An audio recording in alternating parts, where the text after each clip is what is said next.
This is Highland Radio, and you're listening to Around the Northwest this Monday afternoon. And delighted that Aengus Kennedy from Nature Northwest has joined us now in studio. Aengus, good afternoon, and Happy New Year to you. Happy New Year, John. Lovely day, although chilly day, and it's slippy out there, so be careful. Yeah. Be careful.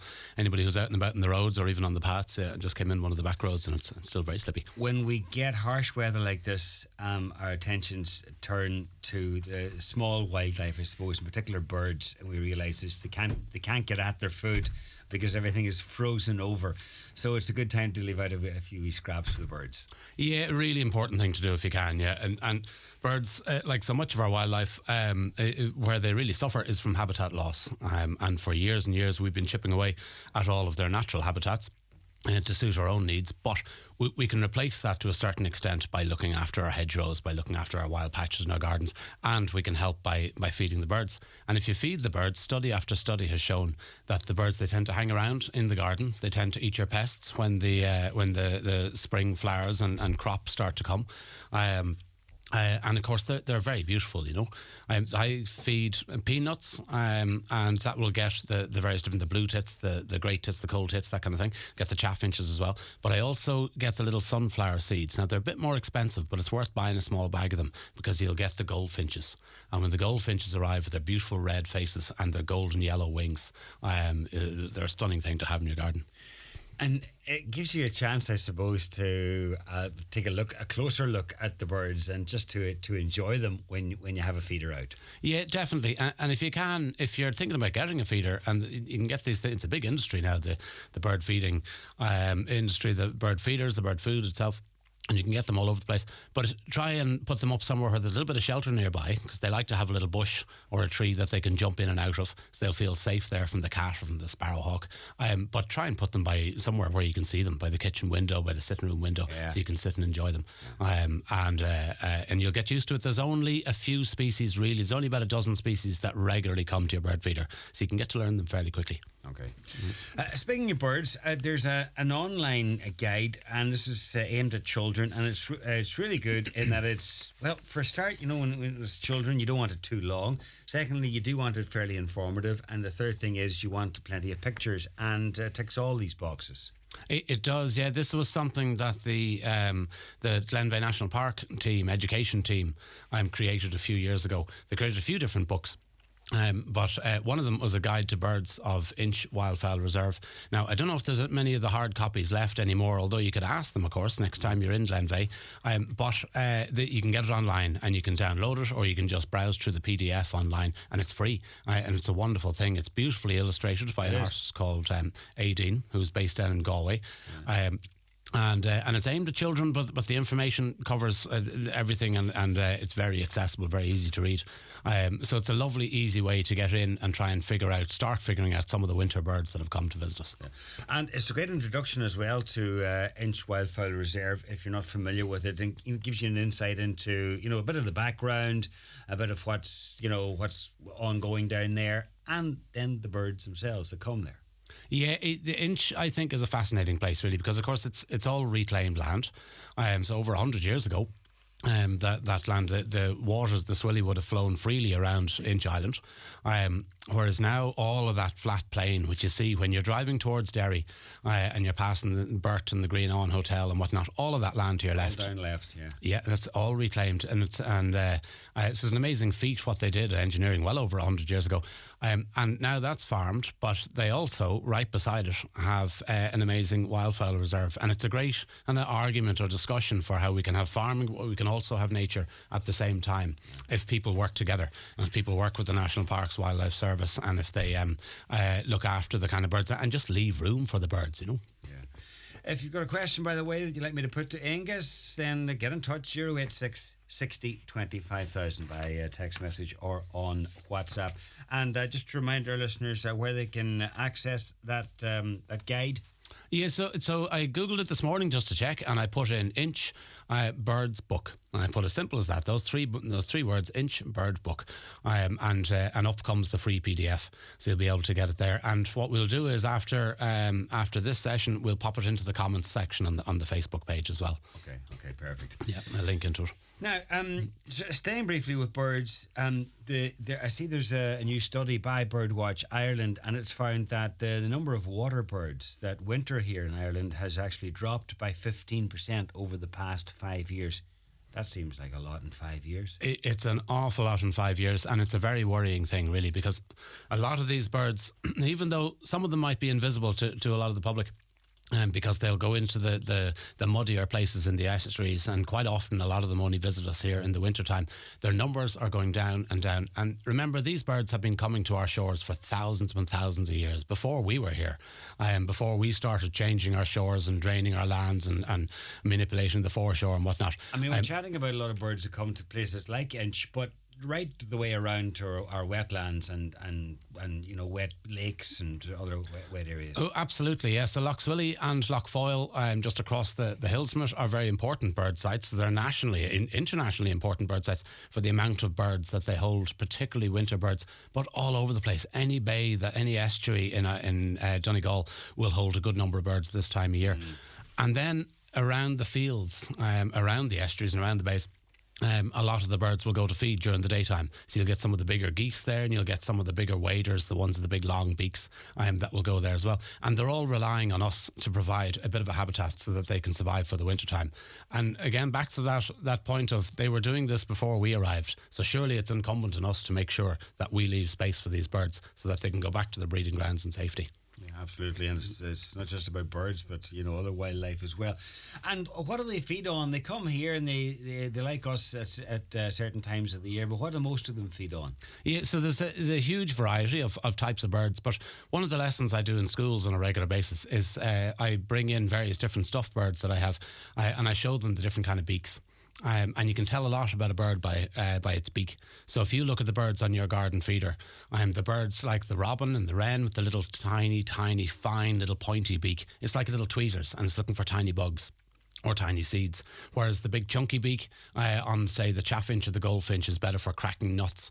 And you can tell a bit the same for a lot of the water birds. So the ducks, some of the ducks are looking for weeds, different kind of plants growing just underneath the water, and some of them are looking for little mollusks, little animals that are under the water. Whereas the waders, they're the ones that quite literally wade through muddy water, and they've got the long beaks, and you'll see their beaks probing down. And they're amazing creatures, really. So if you think of the curlew with its beak, which is about 15 centimetres long, it's huge, with a slight curve on it, and it has as much nerve endings in its finger or in its the tip of its beak as we do in our fingertips. So they're amazingly sensitive. They can probe down quite deep into the mud and then pull out the little ragworms and things like that. Brilliant. Why are there? I mean, you mentioned earlier there about us, providing the right habitat for them and places for them to feed and come to.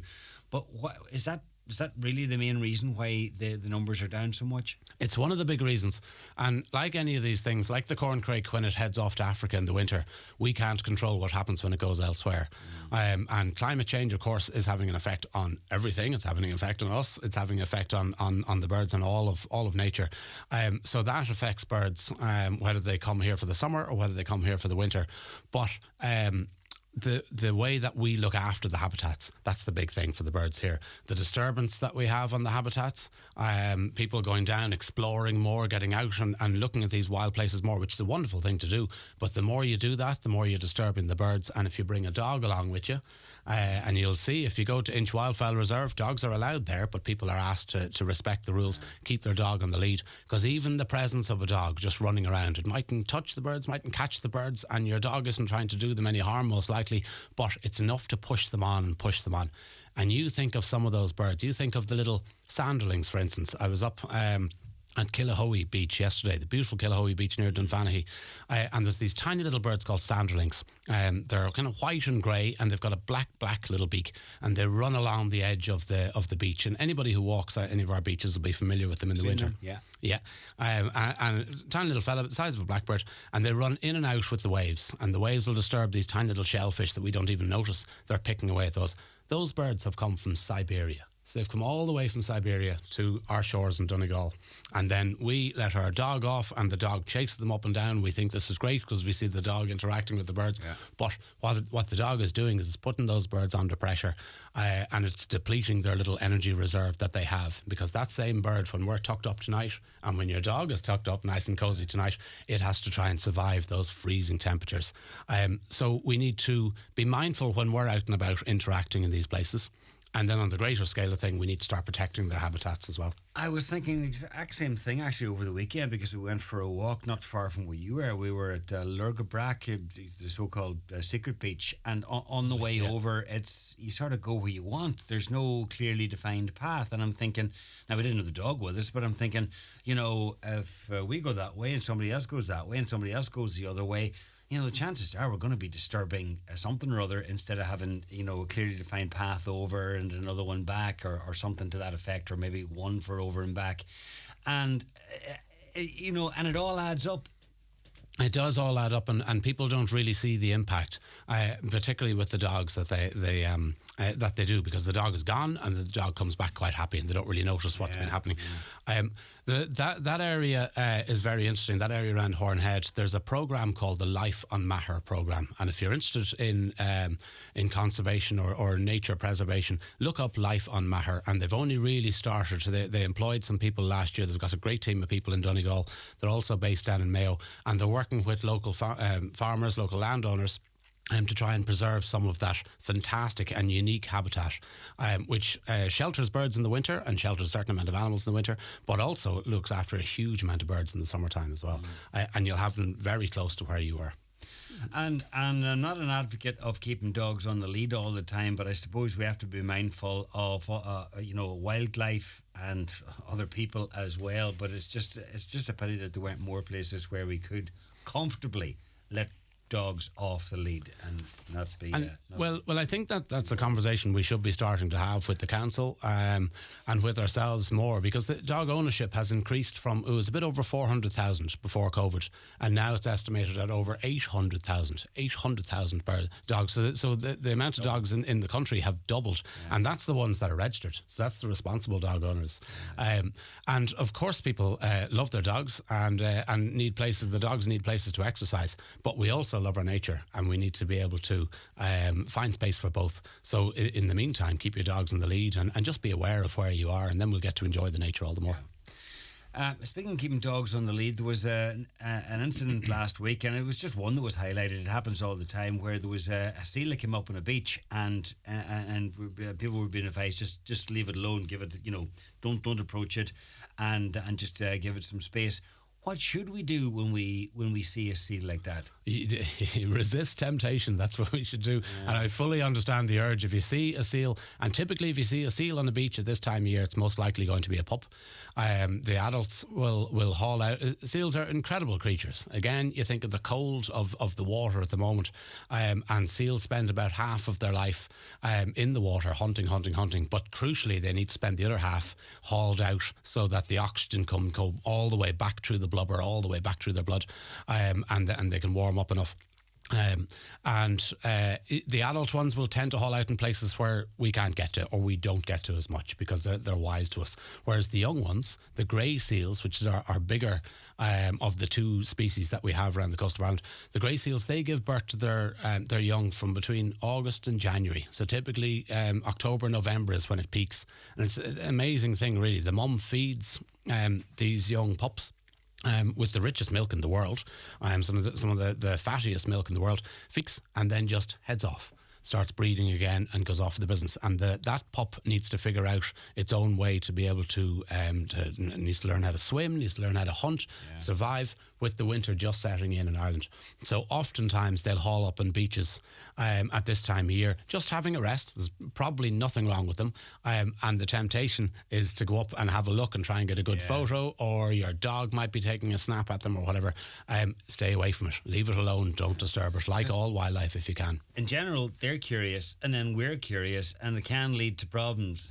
Again, just going back to dogs, especially if you have a dog with you, the dog's going to start barking and yapping, and then the seal will be, distressed. Yeah, so the seal is hauled out for its rest, and remembering half of its time is spent out of the water. So it's just trying to recuperate and trying to build up its energy again and trying to warm up again is one of the big things for them.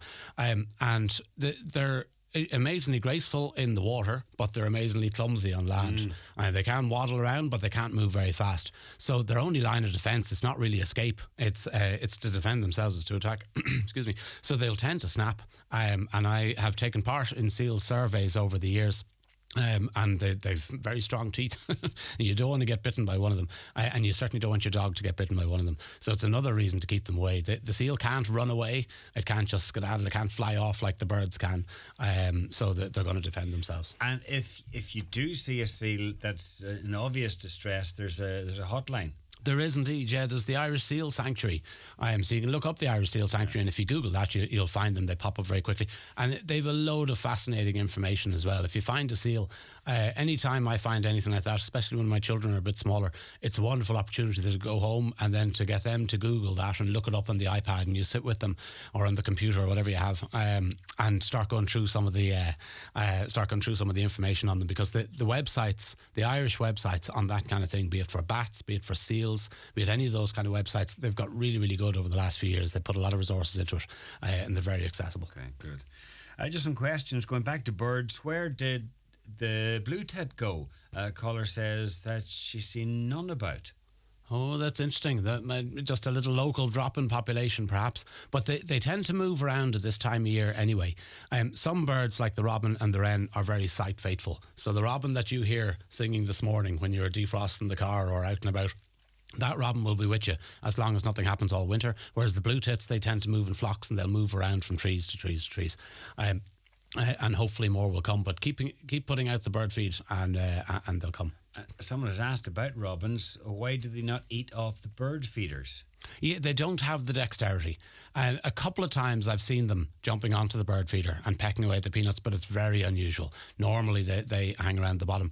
And robins, that's what they do. If you're digging away in the garden, the robin will come up because it's very curious.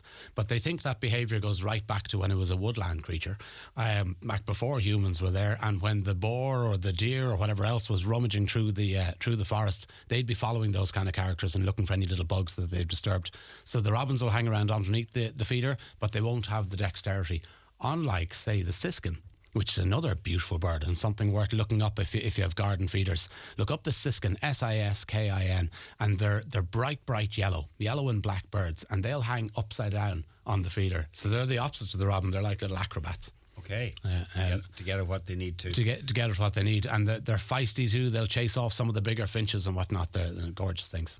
And finally, someone says, I had to take my bird feeder away because it attracted rats, but I loved watching them to feed.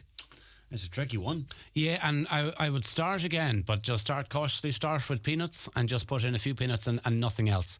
Unfortunately, with that we referred to it earlier, the industry has turned into a huge industry, bird feeding industry, and not all the products are as they should be, like any of these kind of industries when they start to explode. So the big bags, the cheaper bags of bird seed, they tend to have a lot of wheat in them that the birds don't want, and perhaps other seeds the birds don't want.